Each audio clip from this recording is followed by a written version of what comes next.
Hey everybody, my name is Derek Brown, and my creative narrative is titled Open Doors, and I'm so excited for you guys to hear more about it. So, first, just to talk about my identity, my character had to be a female. She could be of any race, but she had to be from the South.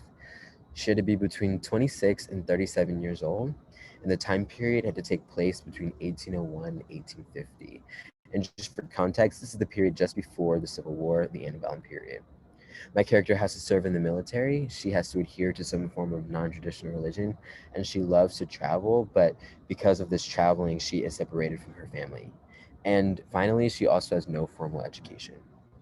So let me introduce you to Nicolette Dudon Dumas. Nicolette is a free woman of color living in New Orleans, Louisiana, but she was born in Saint Domingue, which was once a French colony, which is now present-day Haiti.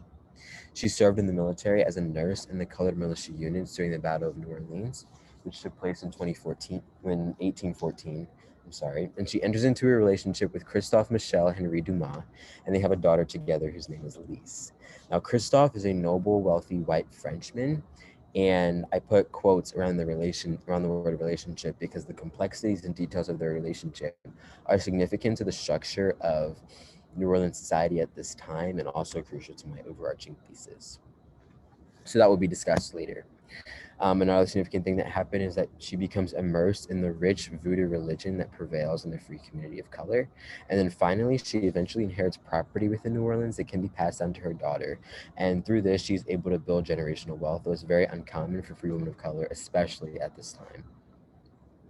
And so the two plantation definitions that underscore the bulk of my narrative, the first one is a psychological plantation, and this is the idea of the plantation as a psychological space of mental and emotional trauma. And throughout my narrative, I explore how the psychological plantation intersects, influence, and interacts with Clyde Wood's definition of the plantation, which is a system that is painfully alive among those still dominated by the economic and political dynasties of the South. And because Louisiana is in the South, Clyde Wood's definition fits perfectly.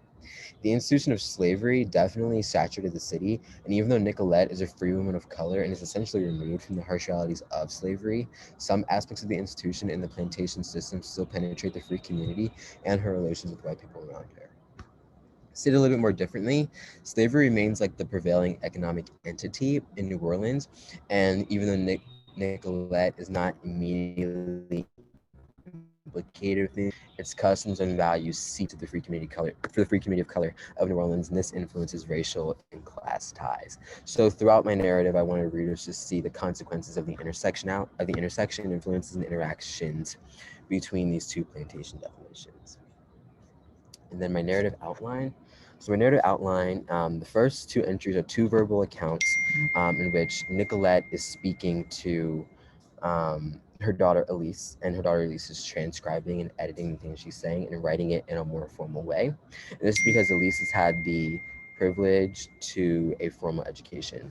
So the first one is a verbal account of her childhood and early years in New Orleans, and the second is a verbal account of St. John's Eve celebration in Marie Laveau, two prominent aspects of the voodoo religion that will be discussed later. And the third thing is Christophe's will. So throughout my narrative, Christophe, the guy who Nicolette has a relationship with, ultimately dies, and through that he leaves his property to Nicolette and Elise within New Orleans. And this is how she's able to build generational wealth, and this is how she's able to receive property. And the final entry is actually written by Elise, and it is a letter to her deceased father.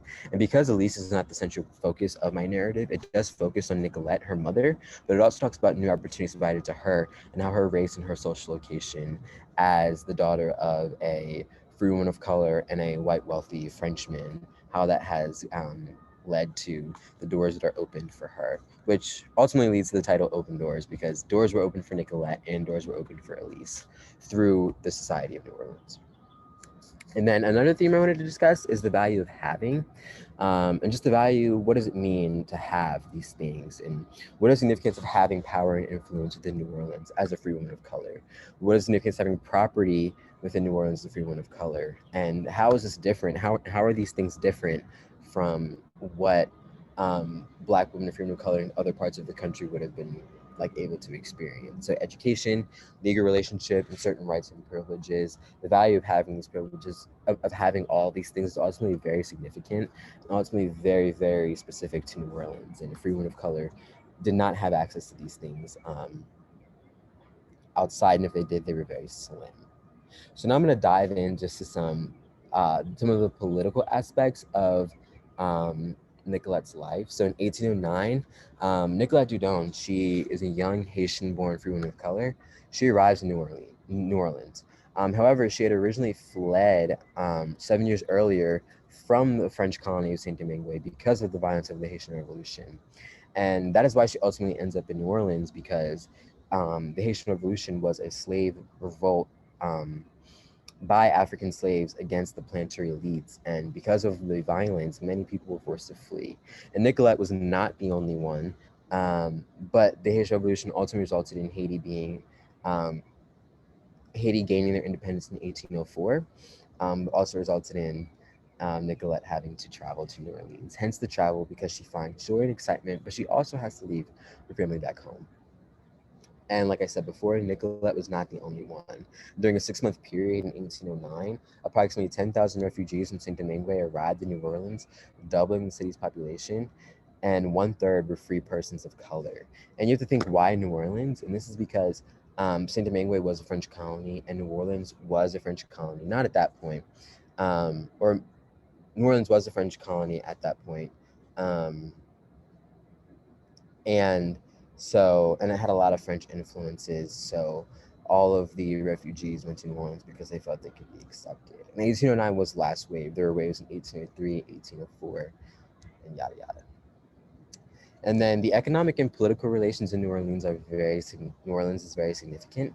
In New Orleans, free people of color were referred to as gens de couleur libres. And this provided an interesting relational dynamic within the city of New Orleans, because the free people of color kind of developed as a distinct class that existed between the colonial and French and Spanish and the massive enslaved Black and African workers. It kind of had like a third community where they weren't really afforded the rights and opportunities of the colonial elite because they were of color, but they also had a higher status than the massive enslaved Black and African workers because they were not enslaved.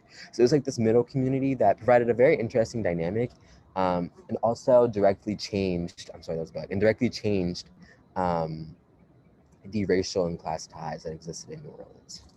And the power dynamics of New Orleans, especially with the introduction of free people of color, especially free women of color, must be discussed. So Nicolette's relationship with Christophe Michel Henri Dumas was referred to as a plissage relationship.